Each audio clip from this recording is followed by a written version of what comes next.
আসসালামু আলাইকুম। আজকে আমরা শিখব ভুনা খিচুড়ি কী করে রান্না করতে হয়।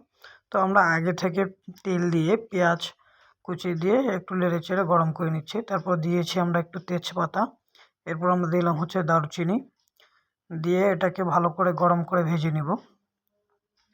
এরপর আমাদের যেটা করতে হবে, একটু গরম মশলা দিয়ে দিলাম, অর্থাৎ গরম মশলা গুঁড়া। তারপর এটাকে আবার ভালো করে নেড়ে চেড়ে দিতে হবে। যখন এটার মধ্যে একটা কালার চলে আসবে, আমরা আগে থেকে কিছু চাল, মুগ ডাল ও মসুর ডাল মিক্স করে রেখেছিলাম, তো সেটা এখন এর মধ্যে দিয়ে দিব।